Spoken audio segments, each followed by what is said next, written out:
Dear students, Assalamu alaikum wa rahmatullahi wa barakatuh. As you will be knowing that in last lecture we discussed polygenic inheritance. आज के lecture में बेटे हम discuss करने जा रहे हैं एक बहुत ही important topic and that is DNA packaging. यानी डीएनए को कैसे पैक किया जाता है और फिर उसको एक कंपैक्ट स्ट्रक्चर में कन्वर्ट करके एक छोटी सी स्पेस में उसको प्लेस किया जाता है within the cell. Right, चलिए बेटे हम आज के लेक्चर को स्टार्ट करते हैं कि डीएनए पैकेजिंग है क्या, कैसे डीएनए पैकेजिंग की जाती है प्रोकैरियोट्स में, कैसे डीएनए पैकेजिंग की जाती है यूकैरियोट्स में. इन डिफरेंट एस्पेक्ट्स पे हम आज का डिस्कशन करने जा रहे हैं. देखिए बच्चे, डीएनए पैकेजिंग की जब हम बात करते हैं पहले हम लेते हैं प्रोकैरियोट्स को. तवज्जो से डिस्कशन, शाबाश. देखो, प्रोकैरियोट्स की बात जब करते हैं तो हमने एक प्रोकैरियोट जिसका नाम है इश्चरचिया कोलाई या सिंपली ई कोलाई, इसको हम प्रोकैरियोट्स में से मॉडल प्रोकैरियोट लेते हैं. राइट, तो जब हम बात करते हैं प्रोकैरियोट्स की तो यूजुअली बात की जाती है with respect to E coli. चलिए प्रोकैरियोट्स का रिप्रेजेंटेटिव मैं ले रहा हूं, दैट इज इश्चरचिया कोलाई. एक बैक्टीरियम है ये. इस ई कोलाई की बात जब करते हैं बेटे, इसका जो डीएनए है उस डीएनए को जब लेंथ के लिहाज से नापा जाता है वो है 4.6 इंटू 10⁻⁶ बेस पेयर्स लंबा. इतना लंबा डीएनए है ई कोलाई के पास. बच्चे, इस डीएनए को अगर आप कन्वर्ट करेंगे लेंथ में, मिलीमीटर्स में, तो ये आता है बेटे 1.36 मिलीमीटर्स लंबा डीएनए है ये. अगर इस डीएनए पे आप देखें कि कितने जीन्स है तो ओवरऑल इस डीएनए पे यानी ई कोलाई के डीएनए पे 13,000 जीन्स है बेटे. ओके, इसके बाद ये जो जीनोम है ये ई कोलाई या कहिए अगर हम जनरल में बात करते हैं प्रोकैरियोट्स की जिंदगी के लिए ये जीनोम बहुत जरूरी होता है और इस जीनोम को हम नाम देते हैं मेन जीनोम. हम बात कर रहे हैं इस वक्त प्रोकैरियोट्स के मेन जीनोम की. आपके जहन में जरूर एक बात आई होगी बेटे कि सर क्या प्रोकैरियोट्स के पास कोई और जीनोम भी होता है? यस, जीनोम जीनस को कहते हैं. हां, स्टैंडर्ड डेफिनेशन जीनोम की थोड़ी डिफरेंट है, लेकिन जनरल में जीनस की कलेक्शन को हम जीनोम बताते हैं. तो प्रोकैरियोट्स का जो मेन जीनोम है, और कौन सा प्रोकैरियोट मैंने रिप्रेजेंटेटिव के तौर पे लिया? E coli. इसका मेन जीनोम कितना लंबा है? 4.6 इंटू 10⁻⁶ बेस पेयर्स. इस डीएनए को जब मैंने लेंथ में कन्वर्ट किया बेटे, मिलीमीटर्स की लेंथ में, तो ये आया बराबर 1.36 as per text book mm long. और इस बड़े डीएनए पे कितने जीन्स है? 13,000 जीन्स. और ये वाला मैंने कहा कि ये इस ई कोलाई का मेन जीनोम है. बेटे, ई कोलाई कहिए या कहिए बाकी प्रोकैरियोट्स, उनमें इस मेन जीनोम के अलावा बी जीन्स होते हैं और उनको हम कहते हैं एक्स्ट्रा न्यूक्लियर जीनोम. उस जीनोम को हम नाम देते हैं. तो इसका मतलब प्रोकैरियोट्स के पास, शाबाश, एक्स्ट्रा न्यूक्लियर जीनोम भी होता है, यानी वो न्यूक्लियस से बाहर होगा. और याद रखिए बच्चे, ये एक्स्ट्रा न्यूक्लियर जीनोम जो होता है प्रोकैरियोट्स में, ये होता है in the form of small circular DNA molecules की फॉर्म में. शाबाश, किस फॉर्म में? अच्छी तरह समझना. स्मॉल सर्क्यूलर डीएनए मॉलिक्यूल्स की फॉर्म में होता है. आपको पता है डीएनए स्मॉल यहां पे है और क्या है? सर्क्यूलर. और डीएनए जो होता है लिविंग ऑर्गेनिज्म्स में ये होता है डबल स्ट्रैंडेड. मेरे कहने का मतलब है ये बेटे, ये मान लीजिए डीएनए, ये एक स्ट्रैंड कंप्लीट हुआ, इसी तरह दूसरा स्ट्रैंड इसके पैरेलल चल रहा है बेटे, ध्यान दीजिए। ये हो गया स्मॉल साइजेड सर्कुलर डीएनए जो डबल स्ट्रैंडेड है। लेकिन बच्चे स्मॉल साइज होने की वजह से इसको पैक करने की जरूरत नहीं होती है। वो बात याद रखना कि एक्स्ट्रा न्यूक्लियर जीनोम जो होता है स्मॉल साइज की वजह से उसकी कोई पैकेजिंग नहीं होती है, नो पैकेजिंग, राइट। अब हम अपना डिस्कशन इस जानिब नहीं खींचेंगे बेटे। In small circular DNA molecules को आपके जहन में पॉइंट आया होगा, इनको हम नाम देते हैं बच्चे प्लाज्मिड्स, प्लाज्मिड्स, राइट। और यह भी आपको मालूम है कि ये प्लाज्मिड्स बेटे डिफरेंट टाइप्स के होते हैं, ये प्लाज्मिड्स डिफरेंट टाइप्स के होते हैं। हम कभी इन प्लाज्मिड्स को आर प्लाज्मिड्स बताते हैं, यानी रेजिस्टेंस देने वाली प्लाज्मिड्स। कभी इन प्लाज्मिड्स को नाम देते हैं हम, शाबाश, हम इनको नाम देते हैं टीआई प्लाज्मिड, एग्रोबैक्टीरियम ट्यूमेफेशियंस, जो जेनेटिक इंजीनियरिंग में काम में लाया जाता है, उसमें है TI plasmid, tumour inducing plasmid. इसी तरह हमारे पास होते हैं nif plasmids, NIF, nif plasmids. वो मेरे कहने का मतलब है ये जो प्लाज्मिड्स है ये डिफरेंट टाइप्स के होते हैं।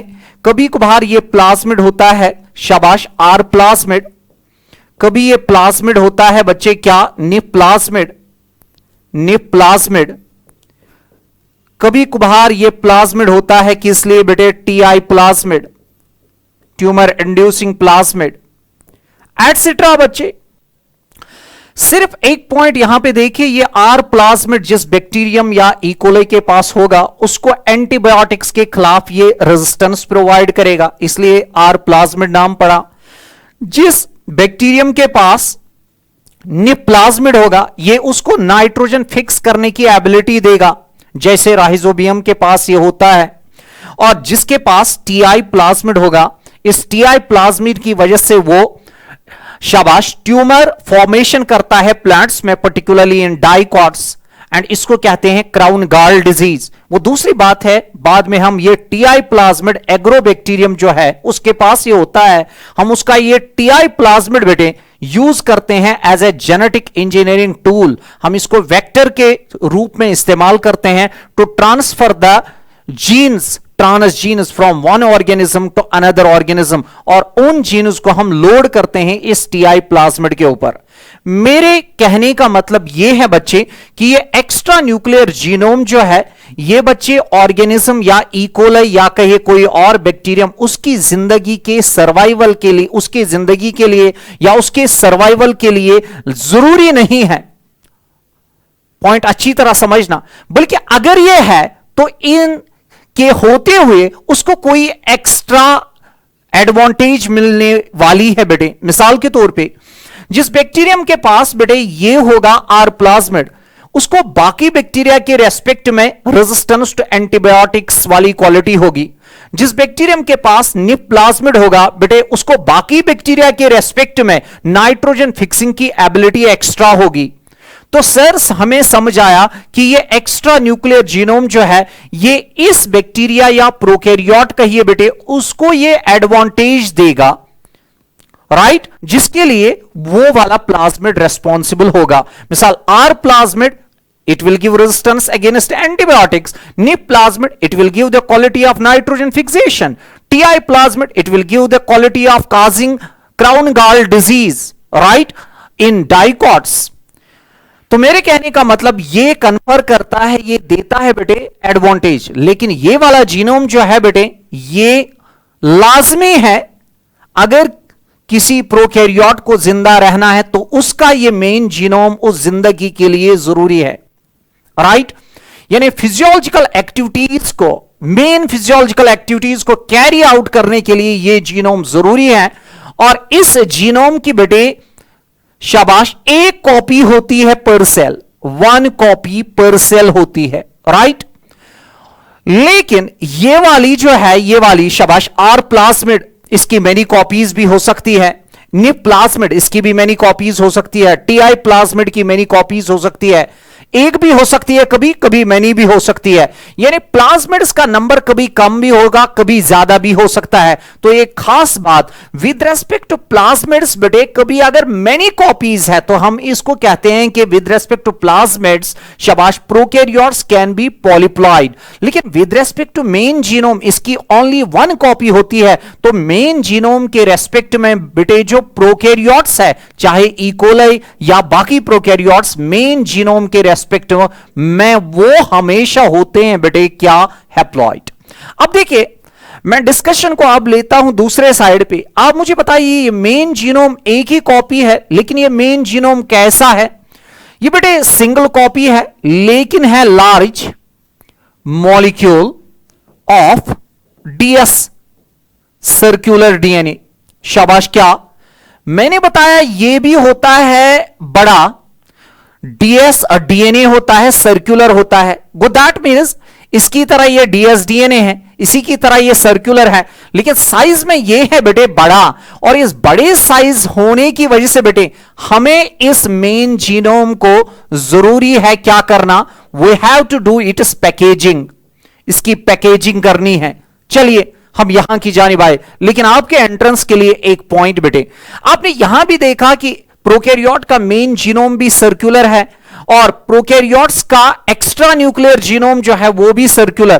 तो पॉइंट नोट करके रखना कि सर्कुलर डीएनए जो है it is the feature of prokaryotes. मैं इधर बेटे आपके लिए अलग से ये पॉइंट यहां रखूं कि सर्कुलर डीएनए जो होता है ये होता है बेटे प्रोकैरियोटिक फीचर। क्या होता है? ये प्रोकैरियोटिक फीचर है। ये पॉइंट याद रखिए आपने नीट एग्जाम के लिए। चलिए मेन जीनोम लंबा है, बड़ा है, इसलिए इसको पैक करने की जरूरत है। चलते हैं आगे बेटे। दैट मीन्स अगर इकोलाई की बात करें बेटे, शाबाश, अभी तक हमने ये समझ लिया इकोलाई का डीएनए लंबा है, ये 1.36 मिलीमीटर लंबा डीएनए है। लेकिन टेक्स्ट बुक पे जब आते हैं तो ये लंबा DNA it does not remain scattered within the cell, ये सेल के अंदर स्कैटर्ड मैनर में नहीं रहता है। डज नॉट, शाबाश, remain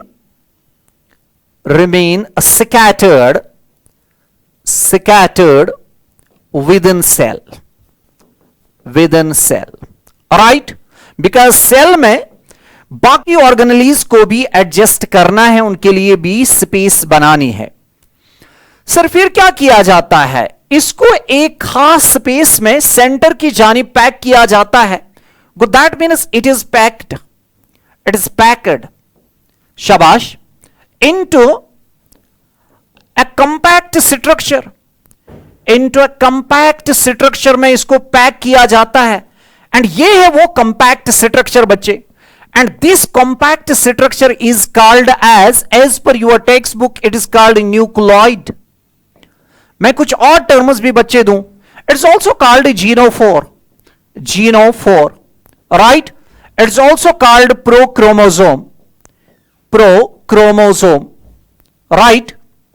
Okay, it is also called incipient nucleus.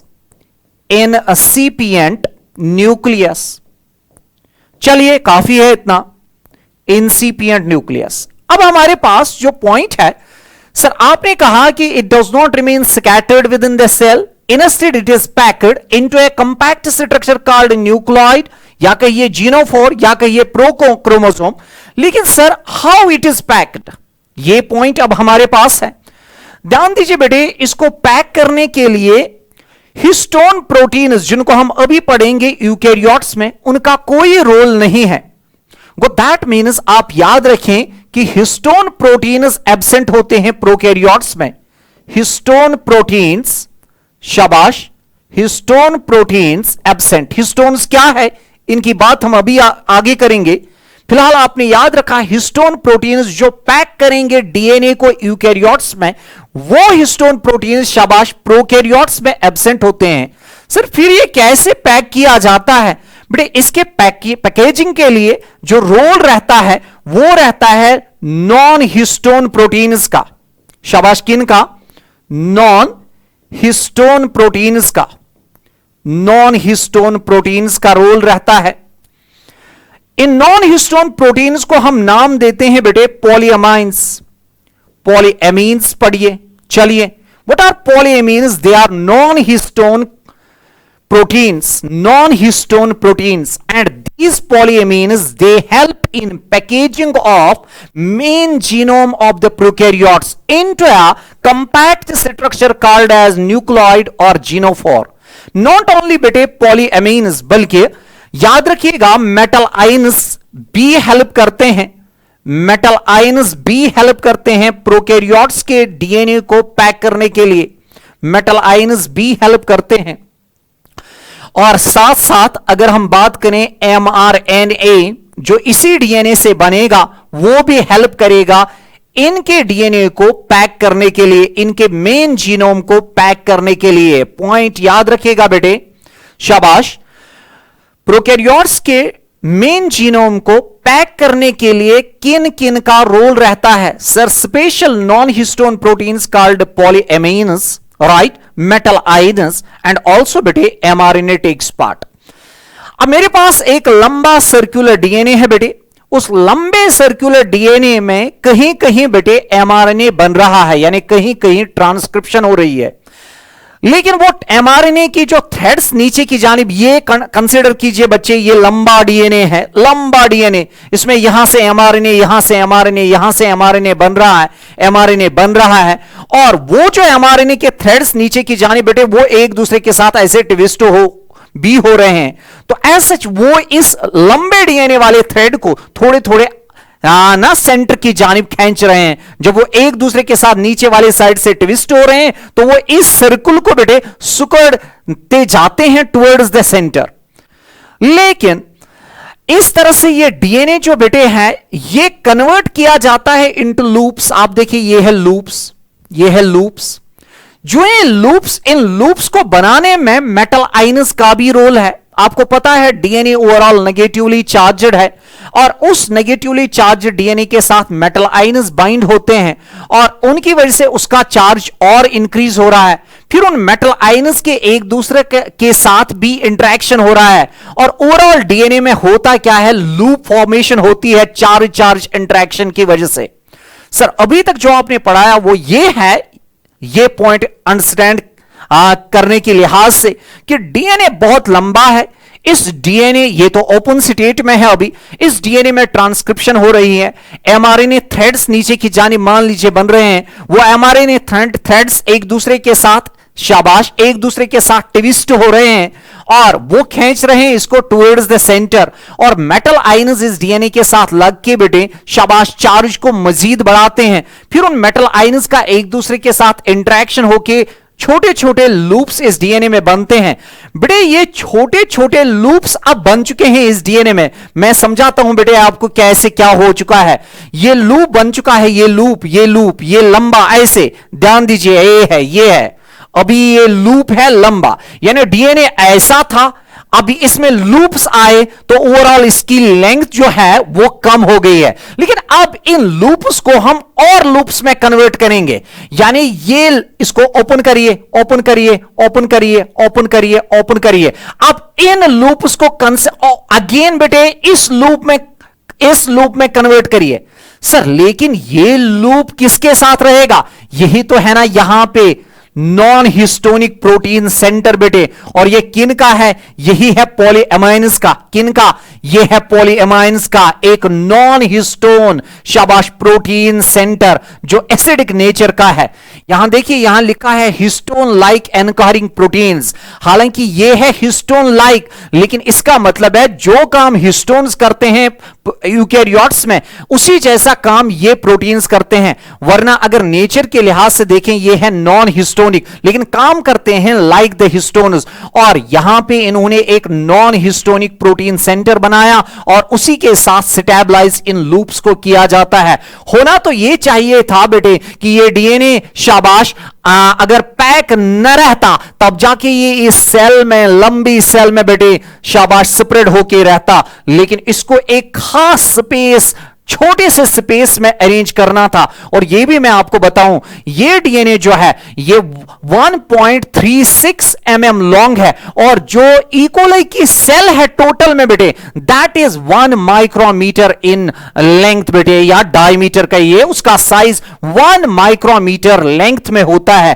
तो उतने छोटे स्पेस वाली सेल में इसको कैसे अरेंज किया जा सकता था? There was need to pack it, and it was packed in a simple way बेटे। कैसे? मैंने कहा लंबा डीएनए, लंबे डीएनए में पहले क्या किया गया सर? उसमें ट्रांसक्रिप्शन हो रही है, बन क्या रहा है? एमआरएनए बन रहा है। एमआरएनए के थ्रेड्स एक दूसरे के साथ बेटे शाबाश इंटरट्वीन हो रहे हैं, और जो ही उनकी एक दूसरे के साथ बेटे ट्विस्टिंग हो रही है, वो इस डीएनए को खींचते हैं अंदर की जानिब। मीनवाइल आते हैं मेटल आयंस, और वो इस डीएनए के ऊपर शाबाश, वो इस डीएनए के ऊपर अटैच होते हैं, और वो चार्ज को मजीद बढ़ाते हैं। फिर उन मेटल आयंस के एक दूसरे के साथ चार्ज इंटरेक्शन की वजह से डीएनए में लूप्स बनते हैं, और ओवरऑल ये सर्कल शाबाश अब कम हुआ बिकॉज इसमें लूप्स आए। लेकिन उन लूप्स को मजीद लूप्स के साथ मजीद लूप्स में कन्वर्ट किया जाता है, और उन मजीद लूप्स को बेटे स्टेबलाइज किया जाता है at the centre with non histone chromosomal proteins which are called polyamines, and they make a centre that is not basic in nature but that is non acidic in nature. But remember बेटे, this is a simple structure, it is not a chromosome. आप chromosome देखें आगे जाके अभी कि chromosome 4 levels of packaging के बाद, जो बहुत स्पेशल लेवल्स ऑफ पैकेजिंग है उनके बाद बनता है। लेकिन यह भी एक किस्म का क्रोमोसोम हम मान के चलेंगे बेटे, even though primitive sort, it is rightly called also as prochromosome. तो इसके डिफरेंट नाम है बेटे, it is called prochromosome, it is called incipient nucleus, less developed nucleus, it is also called बेटे प्रोक्रोमोसोम, मैंने बताया है। It is also called genophore, it is also called nucleoid. तो this is the packaging in case of prokaryotes. Let's now move to the packaging of eukaryotes. देखिए बेटे, अब हम DNA packaging eukaryotes में देखेंगे। डीएनए पैकेजिंग इन यूकैरियोट्स,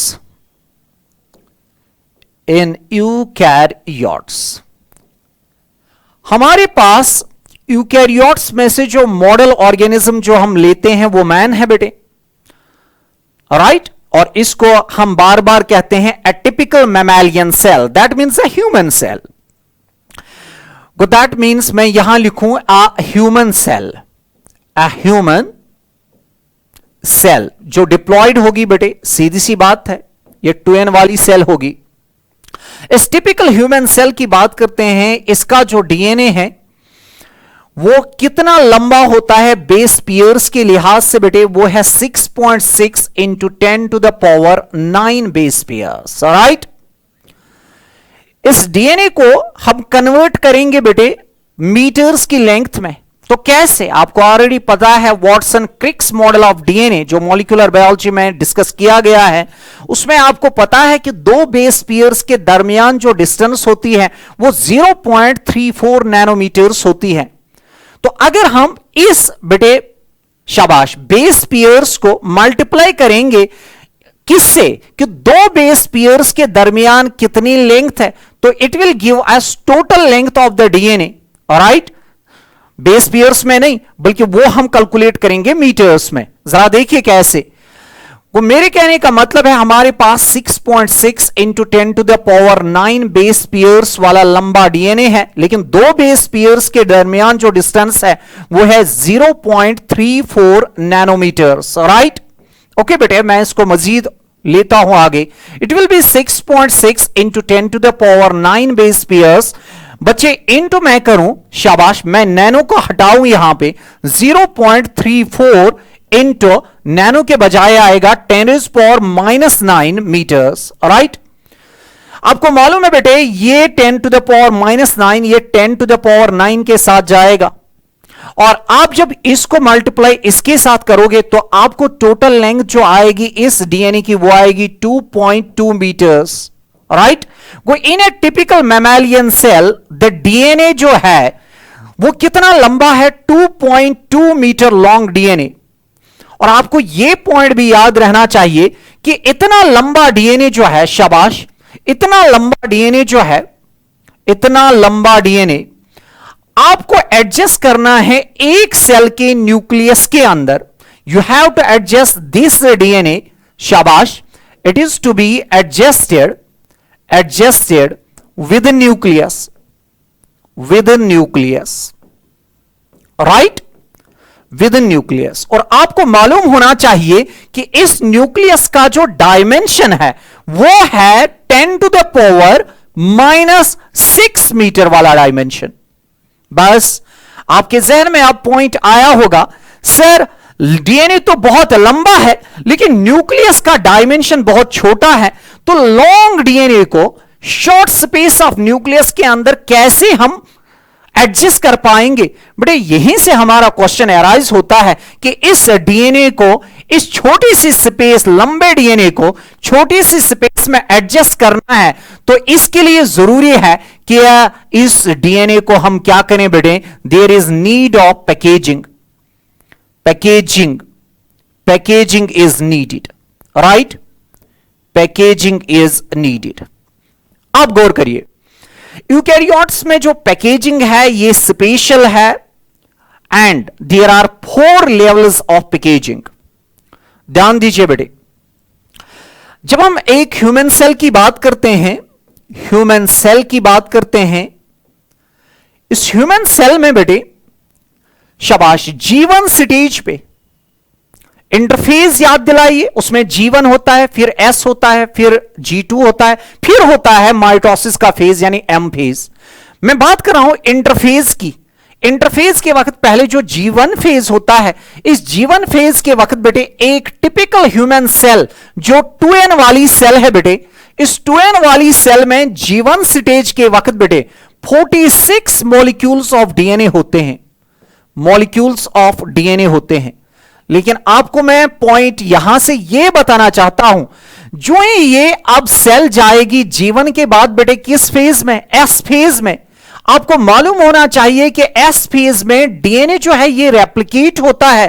तो अगर आपसे पूछा जाएगा एंड ऑफ एस फेज पे, शाबाश, कब, एस फेज के एंड पे एक टिपिकल ह्यूमन सेल में यानी डिप्लॉयड ह्यूमन सेल में कितने डीएनए मॉलिक्यूल्स होंगे, तो सीधी सी बात है बेटे, हर एक डीएनए मॉलिक्यूल ने नेक्स्ट डीएनए मॉलिक्यूल बनाया होगा, इसलिए वो होंगे बेटे 2 into 46 मॉलिक्यूल्स ऑफ डीएनए, यानी डीएनए का कंटेंट डबल हो चुका है. अब इसके बाद अगर हम फर्ज करें बेटे, चलिए इतने डीएनए मॉलिक्यूल्स है एक टिपिकल ह्यूमन सेल में, ठीक, तो ये 46 मॉलिक्यूल्स ऑफ डीएनए इनको पैक किया जाता है, they are packaged by 4 levels. कितनी लेवल्स से, 4 लेवल्स से इनको पैकेज किया जाता है. By 4 levels these 46 molecules of DNA they are packaged into colored structures, into colored distinct structures, right? And in colored distinct structures को हम नाम देते हैं बेटे क्रोमोसोम्स. शाबाश, क्या, क्रोमोसोम्स. लेकिन क्रोमोसोम बनाने के लिए हमें इस डीएनए को बेटे, शाबाश, किसको हम बात कर रहे हैं, डीएनए को, मॉलिक्यूल्स ऑफ डीएनए को, इन डीएनए के मॉलिक्यूल्स को पैक करना है बाय 4 लेवल्स, तब जाके हमें मिलेगा बेटे स्ट्रक्चर कॉल्ड एज क्रोमोसोम. या अगर मैनी डीएनए मॉलिक्यूल्स तो मैनी क्रोमोसोम्स मिलेंगे. पॉइंट क्लियर करता हूं बेटे, आपके जहन में यह पॉइंट भी आया होगा, सर यहां आपने लिया 2 into 46, सर क्या ये क्रोमोसोम्स होंगे इसलिए 2 into 46? नहीं बेटे, बल्कि जब ये वाला केस होगा उस वक्त एक क्रोमोसोम के पास बेटे, पॉइंट अच्छी तरह क्लियर करना, उस वक्त एक क्रोमोसोम के पास बेटे ये 2 स्ट्रक्चर्स होंगे, अच्छी तरह समझना. यहां से लेके यहां तक इसको कहते हैं एक क्रोमैटिड, शाबाश, और यहां से लेके यहां तक ये एक और क्रोमैटिड है बेटे. इसमें भी एक डीएनए का मॉलिक्यूल है, शाबाश, डबल स्ट्रैंडेड डीएनए मॉलिक्यूल, लेकिन है लीनियर. प्रोकैरियोट्स में था सर्कुलर, यहां लीनियर है. लीनियर मींस जिसके 2 सिरे हैं.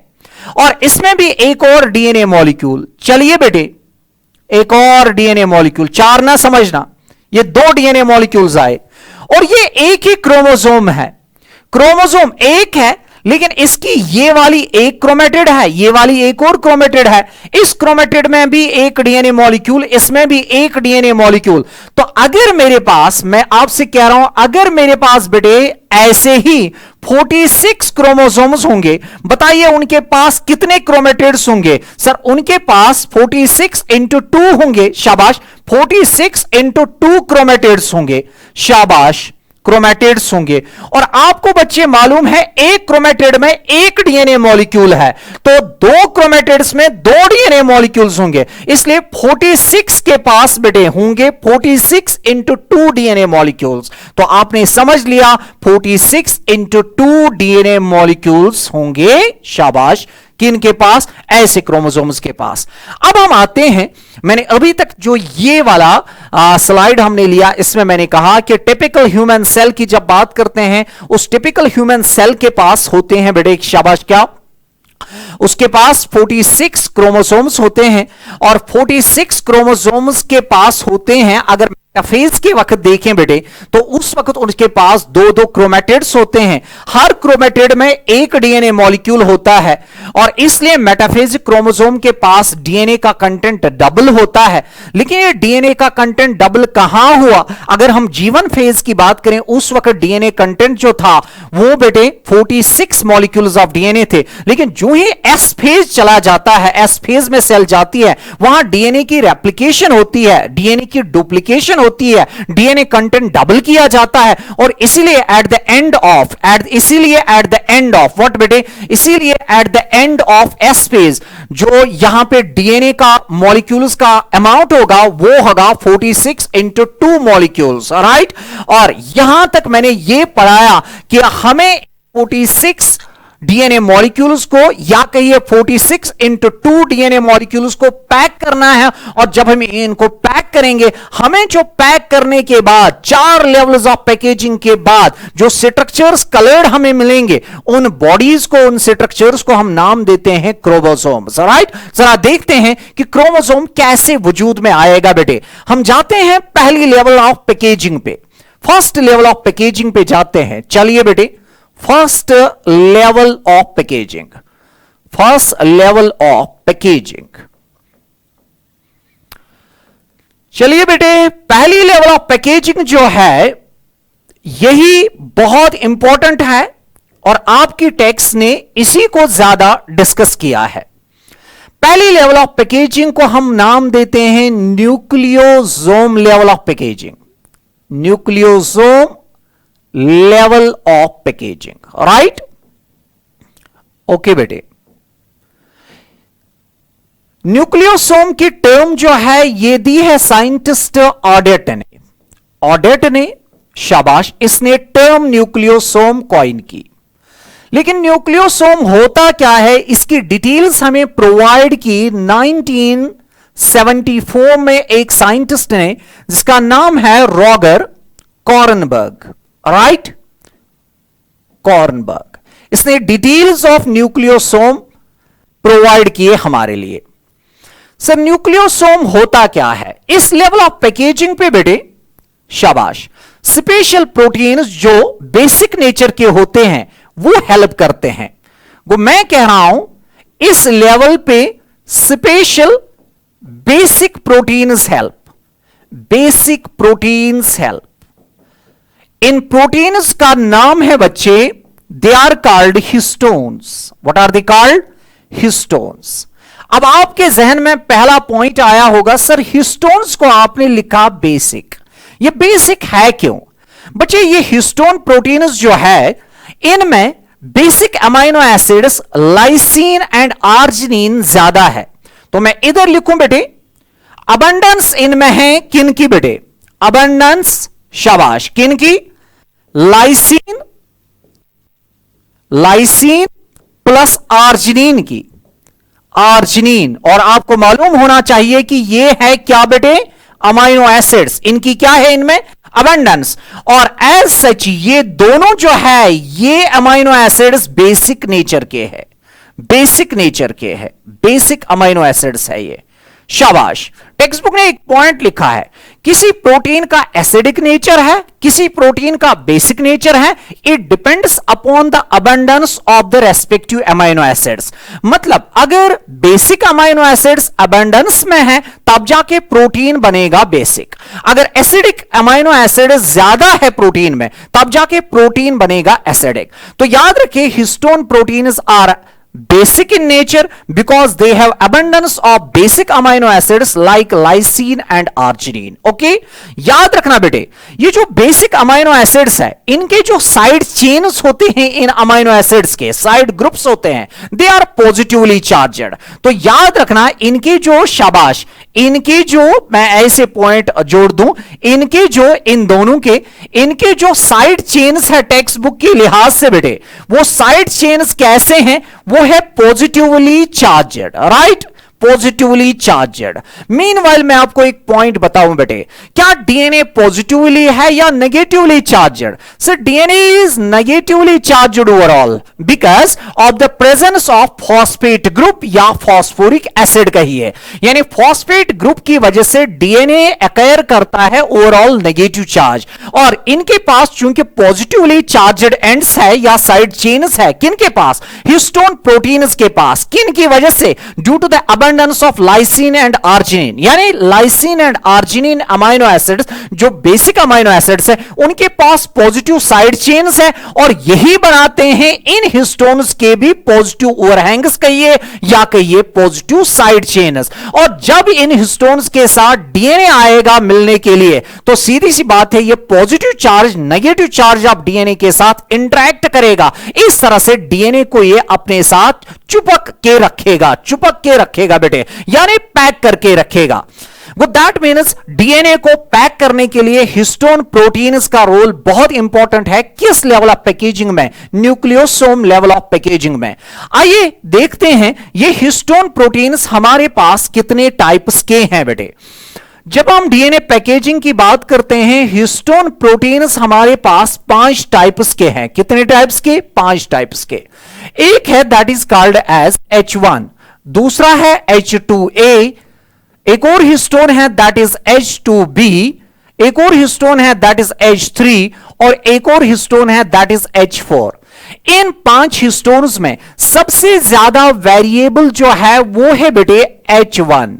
पॉइंट याद रखना है, इसका मतलब क्या है, यानी इस H1 प्रोटीन में जो अमाइनो एसिड्स की सीक्वेंस है वो ऑर्गेनिज्म टू ऑर्गेनिज्म बहुत ज्यादा वेरी करती है, लेकिन इनकी अमाइनो एसिड सीक्वेंस ज्यादा ऑर्गेनिज्म टू ऑर्गेनिज्म वेरी नहीं करती है। मैंने कहा ज्यादा वेरी नहीं करती है, और जब ज्यादा वेरिएशन नहीं आती है तो हम ऐसे प्रोटीन्स को कहते हैं कंजर्वेटिव प्रोटीन्स। क्या है वो? दैट मीन्स जो ये वाले हिस्टोन प्रोटीन्स है ये है मोर कंजर्वेटिव। क्या है? मोर कंजर्वेटिव। और ये वाला क्या है? H1, ये है वेरिएबल। अब आइए, ये हिस्टोन प्रोटीन्स इनमें से बेटे इसके 2 यूनिट्स, इसके 2 यूनिट्स, इसके 2 यूनिट्स और इसके 2 यूनिट्स आते हैं और ये बनाते हैं एक यूनिट, एक स्ट्रक्चर, और वो 8 यूनिट से बना है टुगेदर बेटे। मान लीजिए this is H2A, this is H2A, H2B, H2B, H3, इसके पीछे साइड से H3 and this is H4 और इसके पीछे साइड से H4। ये 8 यूनिट से बना एक structure and this we call as octamer. इसको क्या कहते हैं? गो दैट मीन्स 2 टाइम्स होते हैं क्या बेटे? H2A शाबाश plus H2B, H2B plus H3 और प्लस बेटे क्या? H4। ये ट्वाइस होते हैं और ये जो यूनिट क्रिएट करते हैं वो 8 का यूनिट होता है and that is called as octamer. लेकिन ये सारे क्या है? हिस्टोन्स, इसलिए इन 8 के इस कलेक्टिव यूनिट को बताते हैं हिस्टोन ऑक्टेमर। शाबाश, क्या? It is called as histone octamer. ये है हिस्टोन ऑक्टेमर और it is also called nu body और it is also called core particle. इसको क्या बताते हैं? कोर पार्टिकल, या इसको न्यू बॉडी या इसको हिस्टोन ऑक्टेमर बताते हैं। बच्चे याद रखना, इसके अराउंड इसके बाद डीएनए आता है और ये डीएनए शाबाश नेगेटिवली चार्जड है, positive side chains of basic amino acids present in the histones के साथ ये इंटरेक्ट करता है और ये इसके अराउंड बाइंड होता है। बच्चे this DNA we call as, इसको क्या मैंने कहा sir, it is called as octamer. ये है ऑक्टामर। अच्छा ये क्या है sir, this is binding DNA, this is called as binding DNA.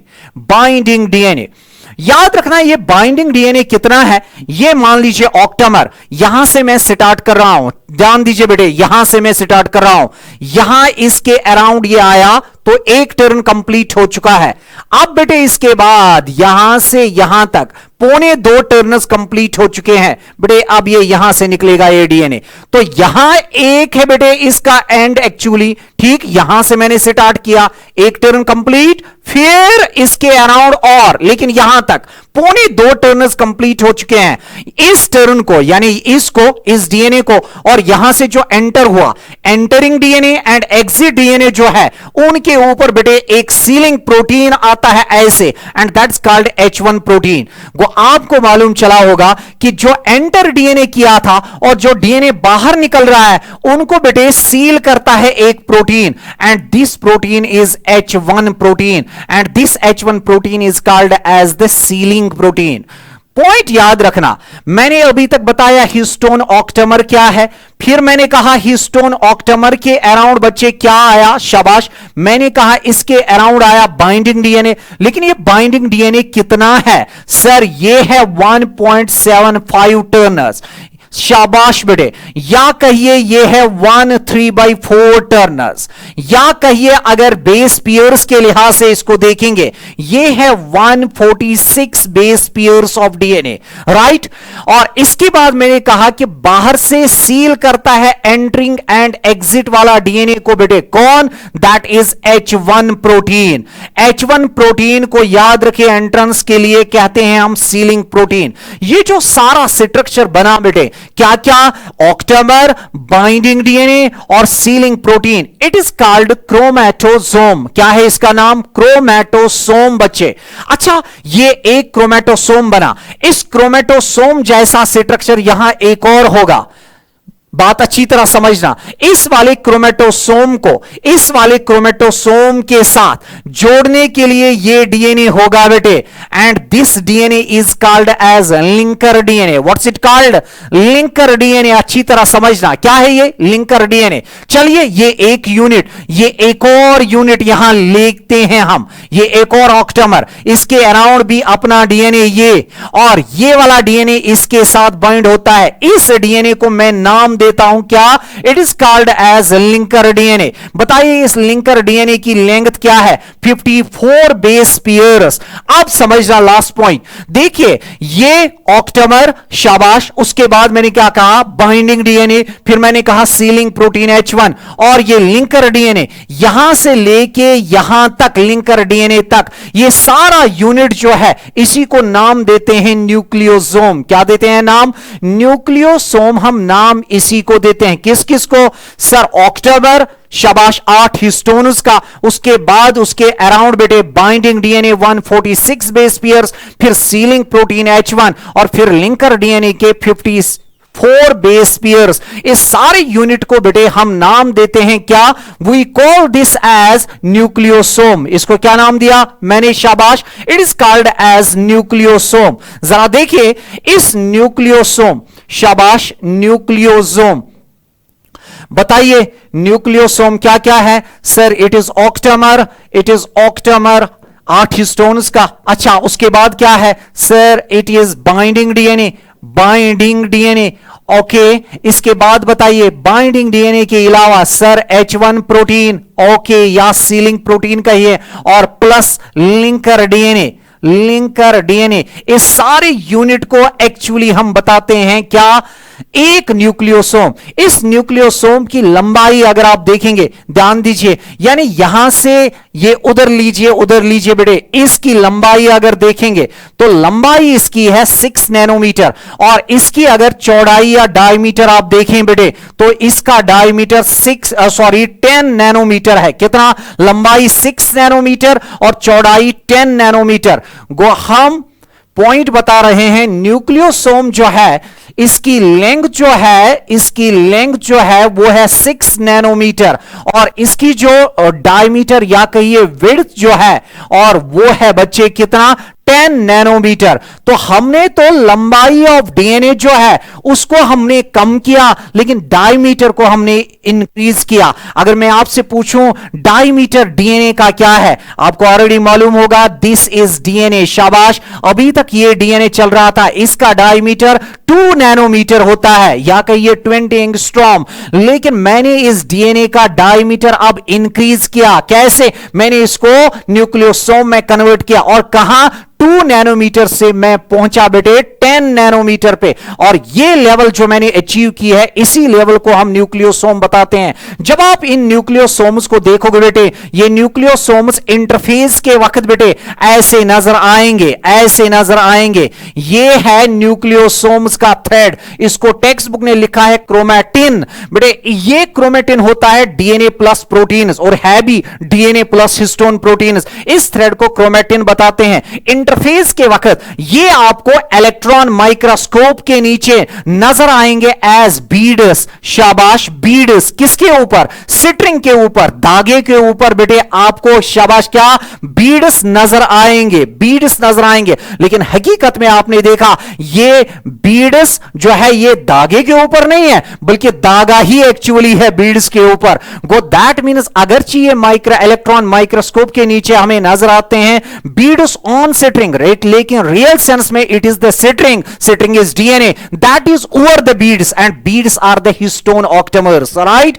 जरा ध्यान दीजिए, जरा ध्यान दीजिए, इस डायग्राम पे ध्यान दीजिए आप। चलिए देखिए H2A, H2B, H3, H3, H4, H4 बेटे ये H2B, ध्यान दीजिए H2A, H2A, H2B, H2B, H3, H3, H4, H4। इसके ऊपर ये डीएनए है बेटे, शाबाश 1.75 टर्नर्स इसके ऊपर भी बेटे है, राइट। यहां पे ज्यादा से ज्यादा आप ये कह सकते हैं कि सर इसको सील करना था किससे, H1 प्रोटीन से। H1 प्रोटीन इनको सील करता है यहां पे। चलिए इधर भी H1 प्रोटीन इसको शाबाश इस वाली साइड से सील करेगा। तो आप सिर्फ ये बताइए ये जो डीएनए दो इन यूनिट्स को, यानी ये क्रोमेटोजोम लिंक हो रहे हैं इस डीएनए से, it is called as linker DNA. Linker DNA कितना, 54 बेस पेयर्स। अच्छा बाइंडिंग डीएनए कितना बेटे, सर ये है 146 बेस पेयर्स। तो टोटल अगर इनको आप करेंगे बेटे वो कितना बेस पेयर्स आएगा, 200 बेस पेयर्स। पॉइंट लास्ट में बताने जा रहा हूं, 200 बेस पेयर्स एक न्यूक्लियोसोम में। बेटे आपको कभी कभार क्वेश्चन दिया जाता है, क्या आपके पास एक टिपिकल मैमालियन सेल है, ये है बेटे टिपिकल मैमालियन सेल, ये है 6.6 into 10 to the power 9 base pairs लंबा। आप हमें बताइए इस वाले डीएनए में कितने न्यूक्लियोसोम्स होंगे। जस्ट बेटे आपको कुछ नहीं करना है, 200 बेस पेयर से जब आप इसको डिवाइड करोगे तो आपको मिलेगा बेटे आंसर। इसके 2 जीरोस इन 9 के 2 जीरोस के साथ जाएंगे और ये रहेगा बेटे क्या, 7, 10 टू द पावर 7 बचेगा यहां। और इस 2 को बेटे इसके साथ जब आप इस 6.6 को डिवाइड करोगे 2 से, ये आएगा 3.3। इसका मतलब हमारी सेल में जो न्यूक्लियोसोम्स का नंबर होता है वो होता है 3.3 इंटू 10 टू द पावर 7 क्या, न्यूक्लियोसोम्स, राइट। बिकॉज आपको बेस पेयर्स दिए गए थे, ठीक, और आपको पता है 200 बेस पेयर्स होते हैं एक न्यूक्लियोसोम में। नंबर ऑफ बेस पेयर्स को डिवाइड करिए 200 बेस पेयर्स से, it will give you the exact number of the nucleosomes. यहां तक हमने पहली लेवल ऑफ पैकेजिंग पढ़ी बेटे यूकेरियोट्स में। फर्स्ट और the fundamental level of packaging is the nucleosome level of packaging, जिसमें हिस्टोन या बेसिक प्रोटीन्स पार्टिसिपेट करते हैं जो 5 टाइप्स के होते हैं। पहले उनमें से 4 के 2-2 यूनिट्स आके बनाते हैं ऑक्टेमर, और उसके अराउंड बाइंडिंग डीएनए आता है 1.75 टर्न्स लेके, और उसके बाद ceiling protein on binding DNA के एंट्री और एग्जिट डीएनए को सील करता है। और उसके बाद बेटे ऐसे ही यूनिट्स रिपीट होते जाते हैं जिनको हमने क्रोमेटोसोम्स बताया, लेकिन 2 क्रोमेटोसोम्स को ज्वाइन करता है लिंकर डीएनए। तो chromatosome plus linker DNA is equal to nucleosome. इस न्यूक्लियोसोम की लंबाई बेटे 6 नैनोमीटर और इसका डायमीटर 10 नैनोमीटर। तो पहली लेवल ऑफ पैकेजिंग से हमने क्या किया, हमने 2 नैनोमीटर वाला डीएनए जो है उसकी लंबाई को शॉर्ट किया, लेकिन 2 नैनोमीटर वाला डायमीटर वाला डीएनए उसको हमने हिस्टोन प्रोटीन्स के ऊपर रैप करके उसका डायमीटर इंक्रीज किया टू 10 नैनोमीटर। तो पैकेजिंग की वजह से लेंथ को शॉर्ट किया जाता है और डायमीटर को इंक्रीज किया जाता है। इस न्यूक्लियोसोम लेवल से हम आगे जाएंगे कल के लेक्चर में, इसको पैक करेंगे और क्रोमोसोम क्रिएट करेंगे। अस्सलाम वालेकुम वरहमतुल्लाहि वबरकातुहू।